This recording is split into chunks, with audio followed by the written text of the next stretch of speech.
Hello folks, how you doing?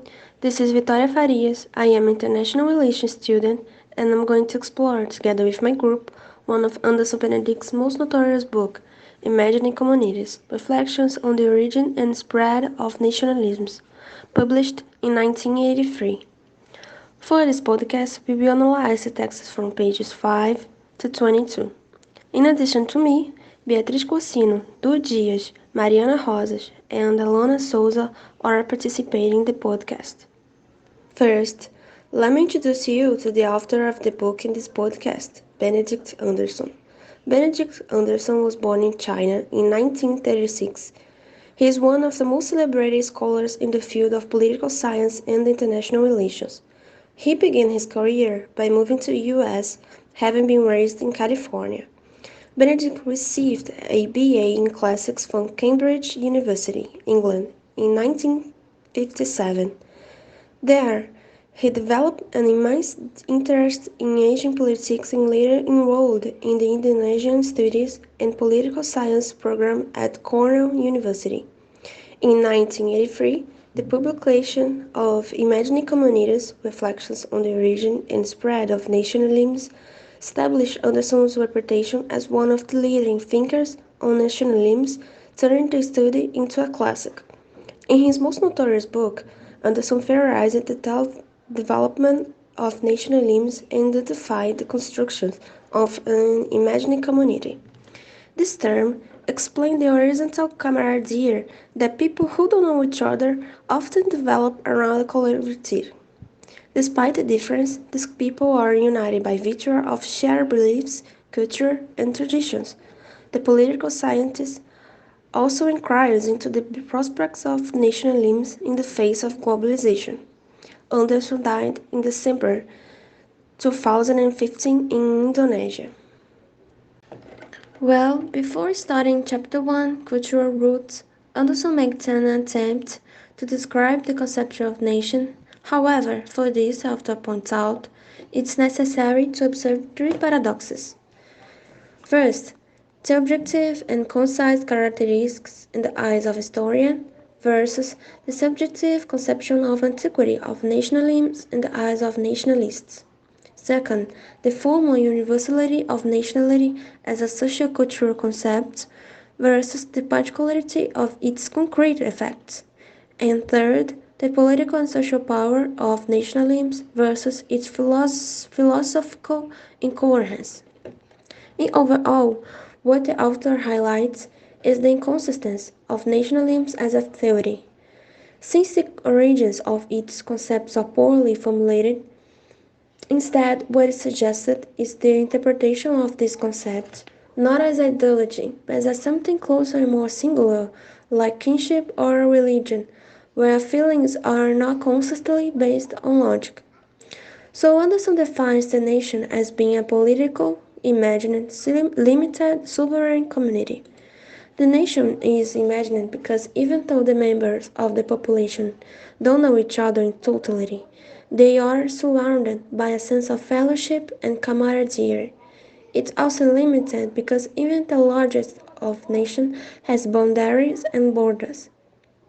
The nation is also sovereign because it has replaced the traditional bonds of kinship as the foundation of the state. In a sense, this imagined community generates a deep brotherhood which has enabled countless people to sacrifice themselves for a state. You have probably witnessed patriotic demonstration where national sentiment is exalted. From milder representation, such as anthems and flags, to some more extreme one, such as Japanese kamikazes, the modern state has established power over the lives of its members. We can even mention recent events, such as 2016 American election, whose victory of Trump sparked a revival of ultranationalist ideas. This provokes a question for Anderson. How did these modern creations produce such sacrifice and sense of belonging in a group? What mechanisms are used to generalize such a feeling? Now, I turn the floor over our next host, Du. Hello guys, I am Du. And I'm going to talk about the first part of the chapter, Cultural Roots. In this chapter, the author first emphasized a very particular characteristic of modern nationalism, the reverence to tombs and cenotaphs of unknown soldiers. What's a cenotaph? A cenotaph is a monument to someone who died in the war and was buried elsewhere, an empty tomb of an unknown person. It's important to say that this is not a characteristic of nationalism in general, but only of modern nationalism. This practice has no precedence in history. It's true that the Greeks had cenotaphs, but for known people who couldn't have had a normal burial. They were not meant to the reverence of unknown soldiers like nowadays, so they are not exactly the same thing. But why would someone reverence a monument like that, you might be asking yourself?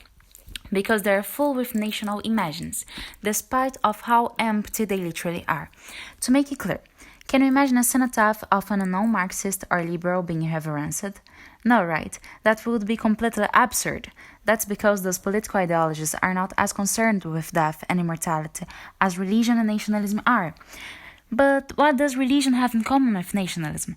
The strong connection with tradition. Nationalism, just like religion, is not fully based on logic. Someone does not love the country they were born in based on logical reasons, but in a traditional construction of what this nation is, an artificial history of what does it mean to have a certain nationality, and especially on the imagined memories of those who sacrificed themselves to build their country.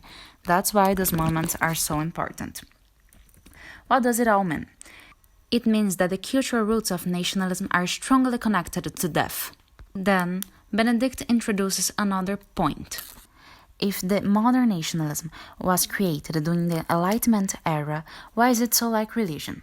Well, the religious thought is important for humans to understand and accept suffering, and to transform fatality into continuity. An example of that is the belief in reincarnation, immortality, karma, and etc. When this type of thought was atrophied around the 18th century, the reasons people believed in it stayed intact, like the suffering, the need of immortality, so it was kinda necessary another thing to occupy the empty place the religion thought left behind.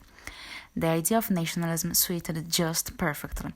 Despite nationalism not promising us an eternal afterlife, it defends the idea that a nation is eternal and immortal.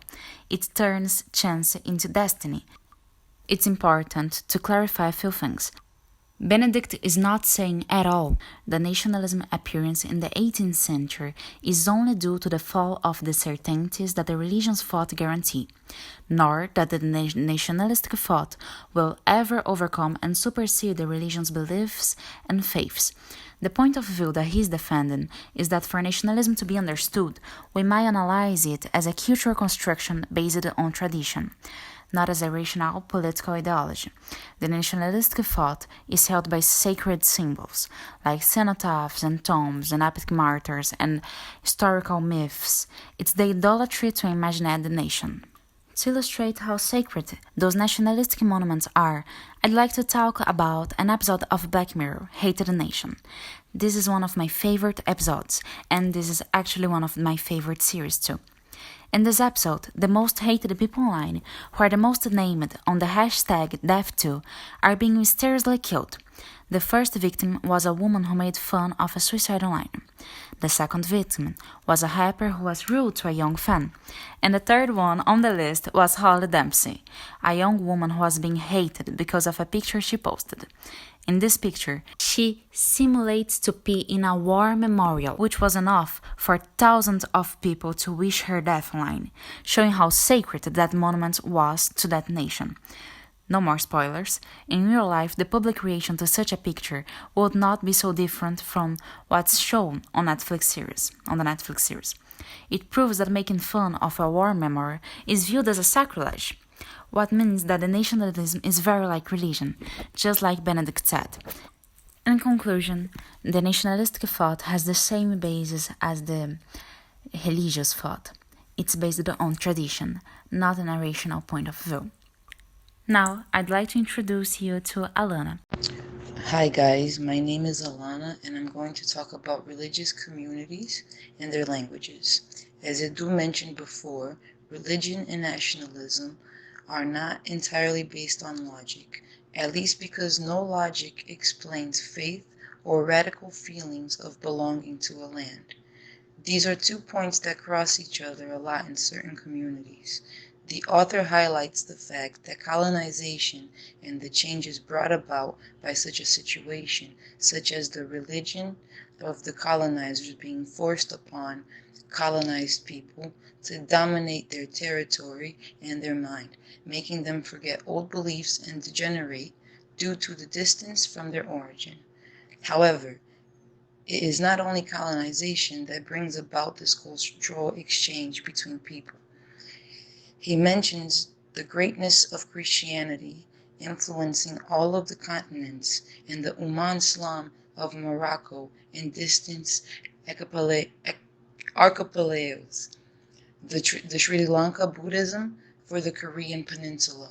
The question remains, how could people with different languages communicate? Without knowing anything about each other's languages, unable to communicate orally, they understood each other's ideograms because the sacred text they shared existed only in classical Arabic. So a community of symbols and not sounds is created for better understanding. An example of this is the mathematical language, whose different linguistic communities manage to identify the same symbol even though they do not know how to pronounce it. How Arabic and Chinese communities manage to identify their ideograms, considering that in other times only those who were at the top of the social hierarchical chain, as clergy and upper bourgeoisie, had abilities of reading and writing. It was much more complicated for a marginal or a barbarian to have access to that kind of knowledge. We are familiar with the long dispute over the appropriate language, Latin for mass. In Islamic tradition, until very recently, the Quran was literally untranslatable because the truth of Allah was accessible only through the true, irreplaceable sign language that all languages are equidistant and therefore interchangeable symbols. And it was this drive, largely towards nationalism, that motivated conversation, not to accept religious principles, but to absorb and understand other forms of thinking. The sacred language and its translation from Latin into other languages that enable an English citizen to become a pope and a Brazilian to become a saint's father in Candomblé. Now I will talk a little about Communities Imaginal by Benedict Anderson. An imaginal community is different from a real community in that it is not based on direct interaction in the face of the members, and for that, there is no way to do that. For this reason, it's limited and at the same time sovereign. Nation is a example of a socially constructed community imaginal by people who perceive themselves as part of the group. For the author, the nation could be imaginal because its members will never know everyone else. Limited because the nation is limited in the borders by other territories. Sovereign because the rise of nationalism, according to Anderson, is related to the decline of traditional systems of governance. And community because a nation is conserved as a horizontal structure in society. In other words, it's possible for members of different classes in different social positions to occupy the same national scope and be linked by a common project. Hi, my name is Beatriz, and continuing what Mariana was mentioning before, the author talks about the changes in religion, such as the territorialization of faith made by Marco Polo during his writing of the Mongolic Empire, when Polo was showing a comparative views of religion, seeing his own religion, in a way his own culture, as truest and consequently better, something that kind of precedes the idea of our nation is the best that takes part in the nationalist discourses. He keeps going, showing how the Latin language stopped being the principal language and gradually was disappearing, something that marks the rise of an acknowledgement and institutionalization of other languages in European countries. In the dynastic realm, Anderson will present a very interesting point of the pre-modern and modern territories. Before, when dynasties and reigns were defined by divinity, people were not citizens, they were subjects. Therefore, it was possible to have these heterogeneously populations, and it all made sense. The alliance through marriages and uniting different cultures, like what happened with the House of Habsburg, that combined Austria, Hungary, Bohemia, Dalmatia, Croatia, Slovenia, and so many others. And what happened was, without any specific territory, without a well-defined notions of borders, and the decline of ancient forms of government pre-modernism, as Mariana was mentioning, the idea of a united nation would not be possible. What's interesting about this is that this notion is primarily European. This division of territories based on borders and contiguity and the cultural roots justification of a nation was a way of making the states more united and strong, was exported for the colonies. So this imagined notion of a single nation was forced upon Africa, Latin America, and even Asia. My point with this is to bring this discussion to a more decolonized view. What happens here is that there were no knowledge of our diversity of cultures. They were all simplified into indigenous people and had an identity forced upon them, not for this justification of a strong United States, especially because it started as a colony, but in a way to make colonizers' life easier. It's easier to subject people when you simplify them into one thing. So the nationalism here was a form of erasing cultures and habits of pre-Columbian people, as the Peruvian author Aníbal Quijano would point out. The idea of nation is inherent of modern international system. It was something started in Europe and exported to the rest of the world. And it's not something easier to change. However, because of the decolonization movement that questioned this notion, we see forms of contesting these well-established concepts. The ones more representatives in Latin America, especially when we consider the part of the text where Anderson mentions some of the colonizers' desires of extinguishment of indigenous people, are the cases of Bolivia and Ecuador. These two countries in the 21st century changed their constitution by acknowledging themselves as plurinational states. In this way, more than 30 languages and cultures and habits and all of this were considered official languages in Bolivia, for instance. And indigenous people could have their own cultural and historical roots, recognized as their own tribes, not as indigenous altogether. It's something small, and it does not erase the worldwide spread notion of a nation, but it's a remarkable questionment of this, and I believe it's a great way to end this podcast because it makes us reflect a little bit about what makes a nation and how can we contest this, because as Anderson would mention, it's an imagined notion. And it's an imagined notion that in here, principally, it's something that erases different peoples and different tribes and different groups, and something that erases diversity. So by acknowledging the plurinationalism, you acknowledge cultures, you acknowledge diversity. And I think it's a beautiful reflection to make. And thank you all for listening.